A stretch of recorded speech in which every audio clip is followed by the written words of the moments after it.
Sebuah hadis riwayat Tirmidzi yang dibenarkan oleh Al-Albani mengatakan bahwa Nabi Muhammad melarang untuk bernafas di atas wadah air atau meniupnya.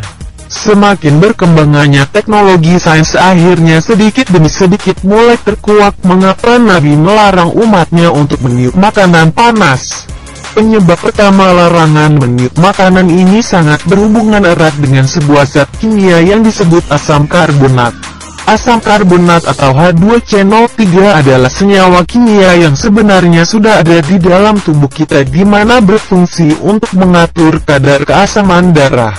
Semakin tinggi kandungan asam karbonat dalam darah, maka akan semakin asam darah. Pada normalnya darah memiliki batasan kadar keasaman atau pH yakni 7,35 sampai 7,45.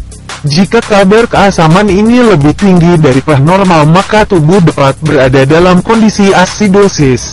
Kondisi asidosis sendiri cukup berbahaya bagi tubuh yang dapat menyebabkan gangguan jantungan ditandai dengan napas menjadi lebih cepat, sesak, pusing karena tubuh berusaha menyeimbangkan kadar pH darah. Apabila seseorang bernafas atau meniupkan nafasnya, maka dia akan mengeluarkan senyawa kimia C02 atau karbon dioksida.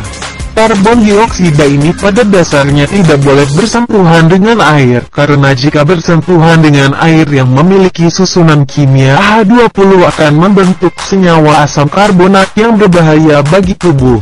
Meskipun banyak yang mengatakan bahwa asam karbonat yang dihasilkan dari hasil tiupan terhadap makanan dan minuman memiliki pengaruh yang sangat kecil pada kesehatan tubuh, bukankah lebih baik kalau kita berusaha menghindarinya? Mencegah tentu lebih baik daripada mengobati. Alasan kedua adalah adanya bahaya bakteri H. pylori. Bakteri H.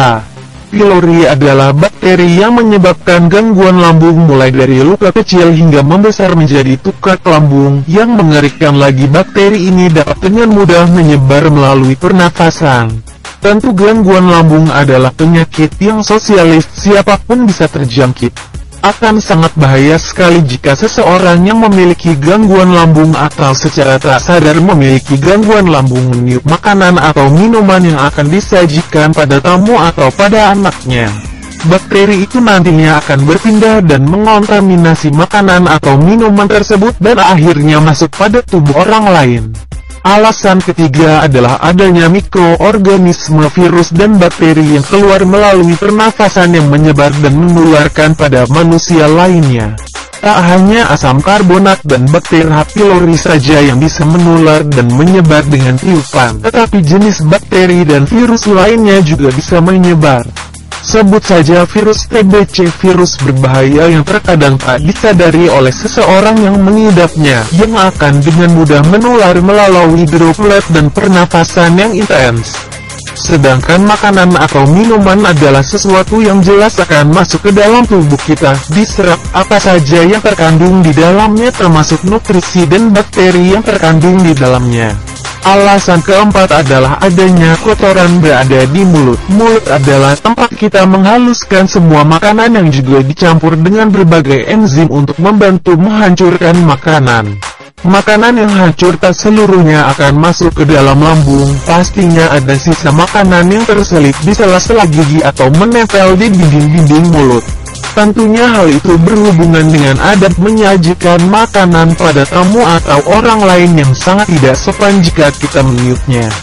Belum lagi bakteri yang dengan mudah berpindah dari mulut kita ke dalam makanan hanya karena tiupan kita.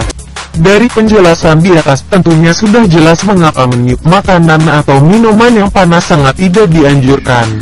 Yang cukup dikhawatirkan adalah jika makanan atau minuman yang ditiup itu diperuntukkan bukan untuk orang dewasa yang notabene sudah memiliki kekebalan tubuh maksimal, melainkan diberikan kepada bayi atau balita yang dimaksudkan karena si bayi tidak bisa meniup makanannya sendiri. Bayi dan balita masih berada dalam usia yang rentan terkena penyakit. Sedikit saja ada kontaminasi asam karbonat atau bakteri lain pasti langsung direspon tubuh dengan gejala-gejala tak normal seperti diare, demam, muntah atau yang lain sebagainya. Lepas dari itu semua, memang sebenarnya manusia hidup dikodratkan untuk sabar dan menikmati kenikmatan yang ada, bukan dengan terburu-buru. Dengan begitu kita akan lebih bisa mensyukuri kenikmatan yang diberikan Tuhan kepada kita.